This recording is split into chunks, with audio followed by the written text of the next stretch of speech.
Assalamualaikum warahmatullahi taala wabarakatuh. Kami dari kumpulan 2 akan membentangkan pada tutorial kali ini berkenaan apakah yang anda faham dengan konsep kesusasteraan nasional dan jelaskan secara kritis polemik yang menyelubungi konsep ini. Dan ahli-ahli kami adalah 4 orang, saya sendiri Nursyada binti Muhammad Fauzi, Nurbaiti binti Razali, Nur Ain Syuhada binti Arifin dan seterusnya Nurul Ashikin binti Ahmad.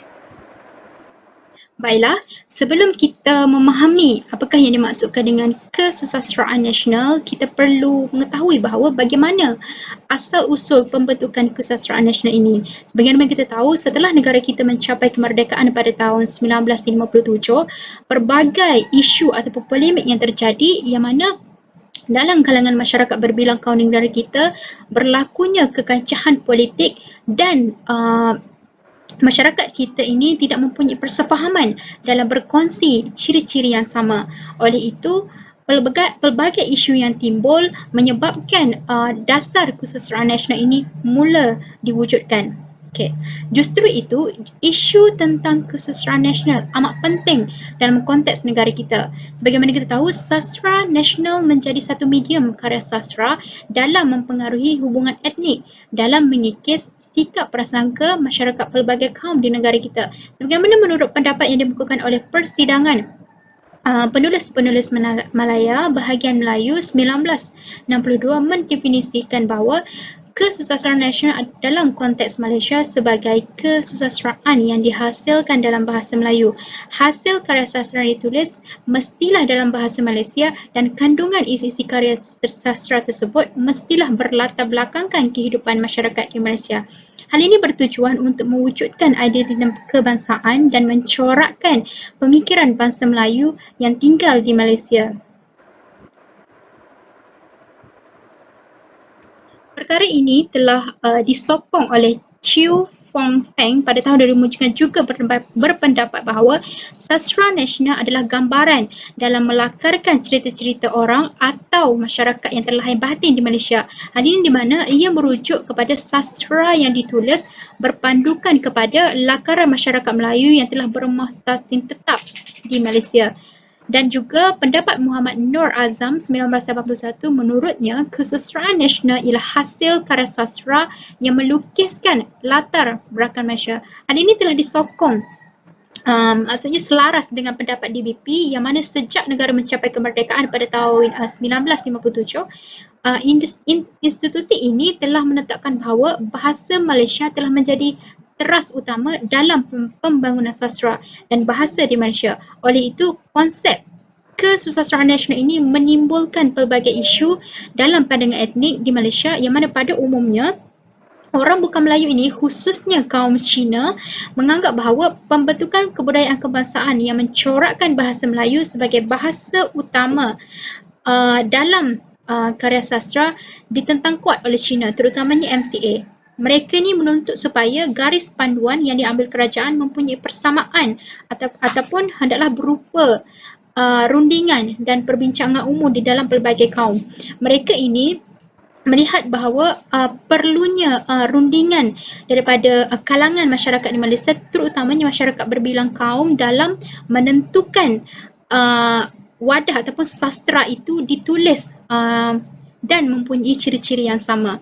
Oleh itu, melalui polemik dan isu yang menyelubungi kesusasteraan nasional ini telah menjadi satu isu di mana penulis-penulis bukan sastra semakin menjauh dan mereka ini melihat bahawa negara dasar ini tidak sebenarnya dilaksanakan dengan berkesan. Justru timbullah pelbagai isu yang menganggap bahawa dasar sastra tradisional ini tidak menepati sebagaimana yang berlaku dalam negara Malaysia.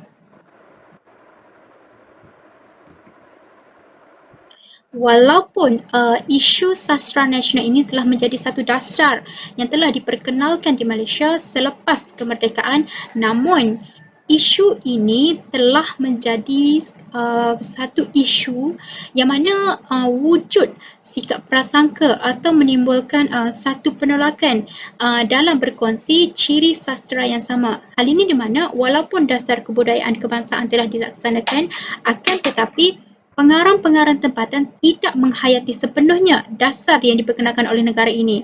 Justru itu timbullah satu prasangka etnik dalam melahirkan kecenderungan penghasilan sastra Melayu yang berat sebelah, yang mana wujudnya penulisan dan pandangan pengarang yang sempit. Etnik bukan Melayu menganggap bahawa karya sastra Melayu lebih bersifat idealisme, yang mana lebih berbau kepada propaganda iaitu penulis-penulis Melayu ini sering memberi keutamaan kepada watak Melayu ketika dalam penghasilan karya sastra, dan kepada etnik-etnik lain cuma hanya sebagai watak sampingan. Justru itu sastra nasional ini menjadi satu isu yang menyelubungi etnik-etnik di Malaysia. Sastra nasional juga ditunjangi oleh sastra Melayu kurang menampakkan signifikan dalam menampilkan hubungan etnik. Hal ini di mana ia menggambarkan bahawa sastra nasional sejak zaman tradisional lagi masih bersifat dikotomi Melayu dan belum mencakau batasan etnik. Sepatutnya sastra nasional ini harus dieksploitasi oleh pengarang sebaik-baiknya untuk mewujudkan persefahaman budaya, tradisi dan integrasi nasional. Namun isu ini masih lagi diperkatakan dalam kalangan masyarakat yang berbilang kaum kerana dasar kebudayaan dilaksanakan seperti mana yang telah dilaksanakan tidak menepati sebagaimana yang telah dibuat oleh pembangunan negara.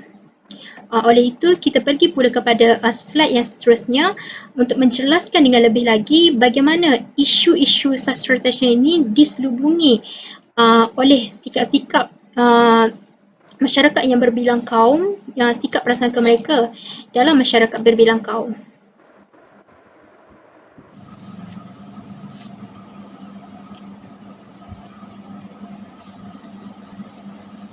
Seterusnya adalah isu kedudukan bahasa Melayu.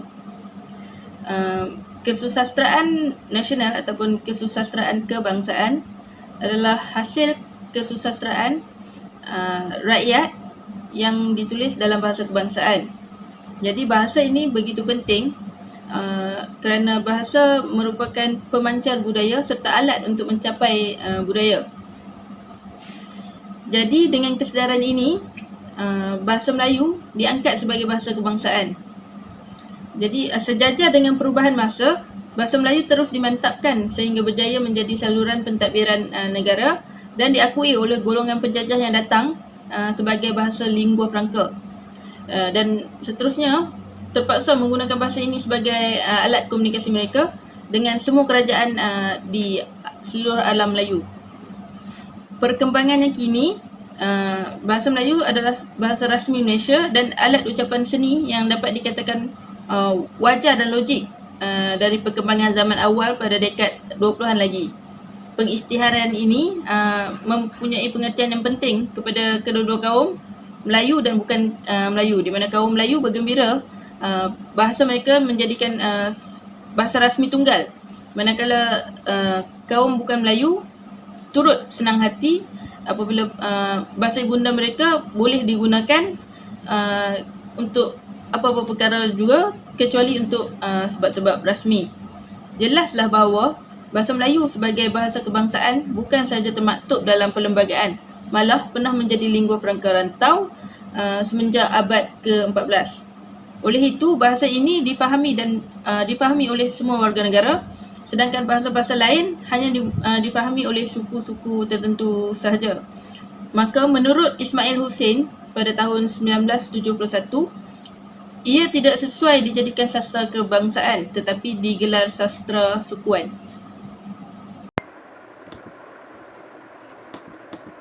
Isu yang seterusnya ialah berkenaan dengan kebudayaan. Kongres Kebudayaan Kebangsaan pernah diadakan pada tahun 1971 telah menetapkan 3 prinsip, iaitu prinsip ini diterima sebagai dasar pembentukan kebudayaan kebangsaan. Pertama, Prinsip ini telah menyatakan kebudayaan kebangsaan harus berasaskan kebudayaan asli rakyat rantau ini. Kedua, unsur-unsur kebudayaan lain yang sesuai dan wajar boleh diterima sebagai unsur-unsur kebudayaan kebangsaan. Dan yang ketiga adalah Islam mesti dijadikan unsur penting dalam pembentukan kebudayaan kebangsaan Malaysia. Dan dasar ini juga telah menetapkan telah menceritakan penggunaan sastra kebangsaan. Dan pada umumnya pembentukan berkenaan dengan tiga prinsip ini telah menyebabkan orang bukan Melayu, khususnya orang Cina, menganggap pelaksanaan tiga prinsip asas ini sebagai lebih mencerminkan Malaycentrism atau nasionalisme Melayu, dan pihak yang paling lantang menyorakan bangkangan terhadap usaha menjadikan kebudayaan Melayu sebagai kebudayaan kebangsaan ialah Malaysian Chinese Association, MCA. Parti ini menuntut agar sebarang garis panduan rasmi yang diambil oleh kerajaan bagi pembangunan kebudayaan hendaklah berupa hasil rundingan dan perbincangan umum di kalangan semua rakyat pelbagai kaum, dan juga mereka juga telah menegaskan multiculturalism dan interculturalism diberi keutamaan. Menurut Muhammad Taib Osman dan Ismail Hussein,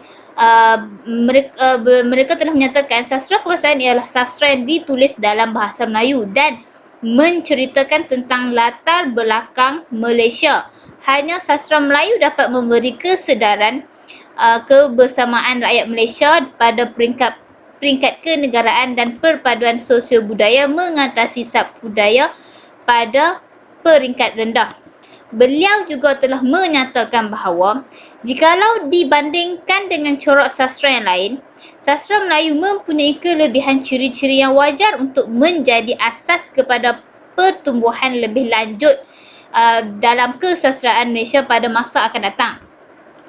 Beliau juga telah menyatakan ia mempunyai latar belakang sejarah yang panjang kerana sastra Malaysia juga ia tumbuh dalam iklim yang tidak asing bagi penduduk asli rantau ini, dan sastra Melayu ini tradisinya berkembang mengikut perubahan budaya dan masyarakat Melayu itu sendiri. Kajian statistik tentang sastra perpaduan yang berjudul Pembicaraan Madah Tanah Indah 2002 pernah dilakukan, iaitu puisi dia di dalam antologi puisi Goh Ten Chia dari teori sastra perpaduan.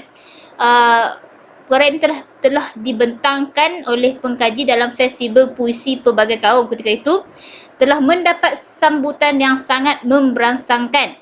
Festival itu dianjurkan bersama iaitu di BP, Gapina, iaitu juga dengan kerjasama Jambatan Perpaduan Negara, Integrasi Nasional, Majlis Penulis Pelbagai Kaum, Persatuan Penulis dan juga Persatuan Penulis Sarawak Utara iaitu Putera yang bertempat di Miri pada tahun 2005. Namun begitu, festival tersebut setelah kali pertama berlangsung, susulan pada tahun berikutnya tidak lagi diadakan dan tiada lagi untuk tahun seterusnya. Dan apa yang lebih membimbangkan ialah berkenaan dengan simposium berbilang kaum yang telah dimansuhkan sejak tahun 2006. Simposium berbilang kaum ini telah diterapkan dalam ketika itu dalam aktiviti Festival Kemerdekaan Kementerian Kebudayaan, Kesenian dan Warisan Malaysia iaitu KEWA, dan ia tidak lagi menunjangi simposium berbilang kaum yang dianjurkan bersama Gapina pada bulan September ketika itu setiap tahun. Kini berbincang tentang masyarakat berbilang kaum dan hubungan kaum hanya menjadi salah satu komponen subtema dan sesi perbincangan dalam Festival Kemerdekaan Tahunan. Ini juga bererti kepentingan dan pembincangan tentang sastra berbilang kaum disempitkan dan dihadkan skopnya dalam program tahunan negara, sedangkan matlamat utama semua Dasar negara adalah untuk mencapai integrasi nasional. Okey, seterusnya, pendidikan juga menjadi salah satu polemik yang menyelubungi konsep kesusasteraan nasional ini. Okey, hal ini disebabkan sistem pendidikan di Malaysia kini kurang menekankan sastra sebagai satu bidang yang penting untuk memperkenalkan sastra kebangsaan dengan secara meluas. Okey, berbeza dari zaman dahulu, apabila sastra ni dijadikan sebagai satu medium penting untuk menghubungkan masyarakat Malaysia. Okey, dan boleh dilihat apabila subjek sastra tidak dijadikan sebagai satu subjek yang wajib dipelajari di sekolah-sekolah. Dan hal ini mungkin disebabkan terdapatnya sekolah-sekolah lanjutan vernacular, iaitu sekolah jenis kebangsaan yang berasaskan kaum. Dan walaupun sukatan pelajaran dan kurikulum sekolah jenis kebangsaan ni dengan sekolah kebangsaan adalah sama, tetapi bahasa pengantar yang digunakan oleh mereka adalah berbeza. Okey, contohnya sekolah jenis kebangsaan Cina menggunakan bahasa Cina sebagai bahasa pengantar mereka, dan sekolah jenis kebangsaan Tamil menggunakan bahasa Tamil sebagai bahasa pengantar mereka. Dan kesannya terdapat beberapa atau ramai rakyat Malaysia yang tidak fasih berbahasa Melayu. Dan hal ini menyukarkan usaha untuk menjadikan bahasa Melayu sebagai sastra nasional yang melambangkan identiti kebangsaan. Dan selain itu juga, di universiti tidak ramai mahasiswa yang memilih bidang kesusasteraan ini sebagai bidang pengajian mereka. Buktinya, di USM sendiri tak ramai yang mengambil bidang ini sebagai bidang mereka. Dan kesannya bidang sastra semakin lama semakin hilang dalam diri masyarakat Malaysia. Pendidikan juga dilihat sebagai satu polemik apabila wujudnya rakyat Malaysia yang kurang prihatin terhadap pendidikan sastra. Dan mereka ini memandang sastra sebagai satu perkara yang tidak penting dan tidak perlu diberikan perhatian. Dan oleh itu, sastra ni tidak dapat dipupuk dalam diri masyarakat Malaysia. Mereka juga tidak menyedari kepentingan sastra sebagai sesuatu yang dapat membentuk hubungan antara kaum dan etnik. Dan lebih menyedihkan lagi apabila terdapat sebilangan rakyat Malaysia yang tidak mengambil berat terhadap isu pendidikan sastra tersebut kerana mereka ini tidak yakin tentang peranan sastra kebangsaan dalam membentuk perpaduan nasional di Malaysia. Sebagai kesimpulannya, sastra nasional ini sebenarnya sangat berpengaruh dan memainkan peranan penting dalam membentuk hubungan antara kaum dan etnik yang harmoni. Okey, namun usaha untuk mencapai sastra nasional ini dilihat sebagai satu usaha yang masih belum membuahkan hasil. Dan agensi atau badan sastra seharusnya memikul tanggungjawab untuk menangani polemik yang menyelubungi sastra nasional ini dari terus mengancam dunia sastra tanah air. Okay, sekian, terima kasih.